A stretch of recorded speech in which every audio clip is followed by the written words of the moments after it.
மத்திய பட்ஜெட் தாக்கல் செய்யப்பட்டுள்ள நிலையில் நிதிநிலை அறிக்கை குறித்த பொதுமக்கள் கருத்துக்களை தற்போது பார்க்கலாம். மருந்துகளுக்கு வரி விலக்கு கொடுத்திருக்காங்க.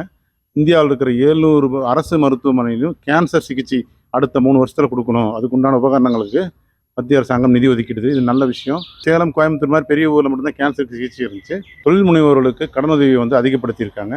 MSMEல 1 கோடி ரூபா வரைக்கும் தான் பிசினஸ் பண்ணலாம். இன்னைக்கு 2.5 கோடி ரூபா வரைக்கும் அதிகப்படுத்தியிருக்காங்க. பட்ஜெட்டை பொறுத்த வரைக்கும் இந்த சேலத்துல ஜவுளி சார்ந்த உற்பத்தி தொழில்கள் அதிகமாக நடந்துட்டு இருக்கு. இந்த ஜவுளித்துறை குறிப்பாக எடுத்துக்கும் போது இந்த பாரத் ட்ரேட் நெட்டுங்கிற ஒரு டிஜிட்டல் பிளாட்ஃபார்ம் உருவாக்கி தரதா சொல்லியிருக்காங்க. இது ஒரு நல்ல விஷயம். அதே சமயத்தில் அந்த ஏற்றுமதிக்கான டாக்குமெண்டேஷன் மற்றும் இந்த ஃபைனான்ஷியல் ரிலேட்டடான ஃபெசிலிட்டேஷன் பண்ணி தரதாகவும் சொல்லியிருக்காங்க. ஜிக் ஒர்க்கர்ஸ்னு சொல்கிற இந்த ஜொமேட்டோ, ஸ்விக்கி ஒர்க்கர்ஸ்க்கு எல்லாமே இப்போ சில பேர் பகுதி நேரமாக செய்கிறாங்க, சில பேர் முழு நேரமாக பண்ணுறாங்க. அவங்களுக்கு மருத்துவ காப்பீடை கொடுக்கறதா சொல்லியிருக்காங்க. இது ஒரு நல்ல வரவேற்கக்கூடிய விஷயமா நான் பார்க்குறேன். இப்போ நிகழ்காலத்தில் ஒரு 5 பேரை சந்திச்சோம்னா அதில் ஒரு கேன்சர் வரக்கூடிய மிக ஒரு அபாயகரமான சூழல் இருக்குது. காரணம் உணவு பழக்கம் வழக்கம். கேன்சர் பாதிப்பு வந்தால் பணக்காரங்கள்லாம் பெரிய மருத்துவமனையில் போய் ட்ரீட்மெண்ட் எடுத்துனா ஏழை நடுத்தர மக்களுக்கு பெரும் சவாலாக இருக்குது. அதுக்காக மாவட்டத்தில் ஒரு கேன்சர் சிகிச்சை மையம் அமைக்கப்படுவதா நிதியமைச்சர் சொல்லியிருக்காங்க. உண்மையிலே இதை அமைச்சாங்கன்னா நடுத்தர ஏழை மக்களுக்கு பெரிய ஒரு வாய்ப்பாக இருக்கும். அதாவது வருமான வரி, தனிநபர் வருமான வரி உச்சவரம்பு 12 லட்சம் வரைக்கும் அதிகப்படுத்தியிருக்காங்க.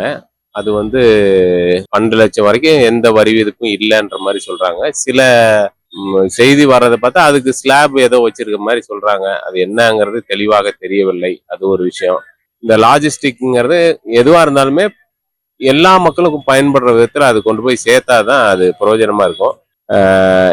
இதனோட குறை என்னங்கிறது எனக்கு தெரியல.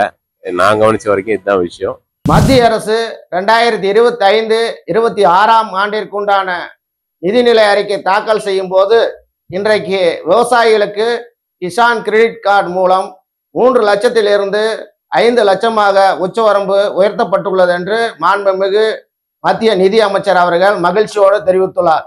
விவசாயிகளுக்கு அது எதிராக தான் உள்ளது.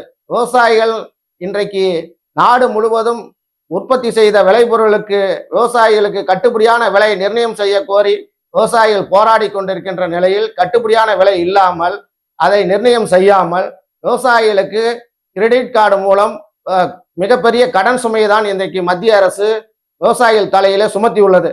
இன்றைய அறிவித்த நிதிநிலை அறிக்கையை பொறுத்த அளவிற்கு விவசாயிகளுக்கு மகிழ்ச்சிகரமாக நிதிநிலை அறிக்கை இல்லை. இந்த பட்ஜெட்டின் மூலம் சாதாரண ஏழை எளிய மக்களுக்கு, உழைப்பாளி மக்களுக்கு